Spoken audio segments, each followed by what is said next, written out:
मैं एक ऐसे मुकाम पर मौजूद हूँ जहाँ पर आप मेरे पीछे देख सकते हैं कि खवातीन का एक समंदर मौजूद है।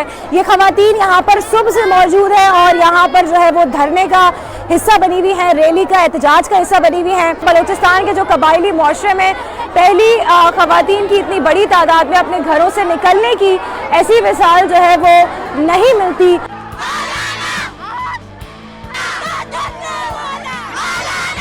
दरिया के हमारे समंदर की नस्लकुशी की जा रही है। ये जो ट्रॉलर्स माफिया हैं ये कितनी हमारी समंदरी हयात की नस्लकुशी कर रहे हैं। हम इसके लिए एहतजाज करने आए हैं, हम पुरअमन एहतजाज कर रहे हैं। हम ये नहीं चाहते कि हमारे मुल्क में कोई ऐसी चीज़ फैले जिससे सबको तकलीफ हो। हम पुरअमन एहतजाज कर रहे हैं, हमें एहतजाज की जाए।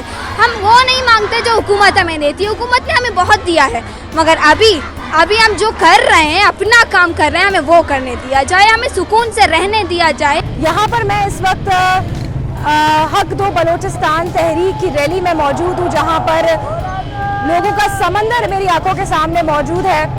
यहाँ के लोगों के मुताबिक जिनसे हमने अब तक बात की है, उनका कहना है कि इससे पहले उन्होंने गवादर क्या बलूचिस्तान में आज तक इससे बड़ी रैली नहीं देखी। हम लोगों का हक के लिए आ रहा है इधर, हम लोग अपना हक मांगता है, इंशाल्लाह मांगेगा, माफ नहीं करेगा। अभी निकला है रास्ते में, इंशाल्लाह भी निकलेगा। नारे तकबीर, अल्लाहु अकबर, अल्लाहु अकबर।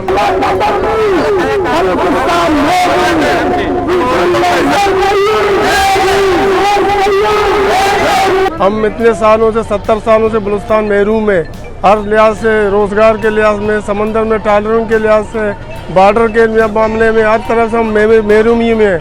हम अपना हक लेना चाहते हैं कि हम बलूचिस्तान वालों को भी हक चाहिए। हम सूबे में बहुत परेशान हैं, अपने सूबे में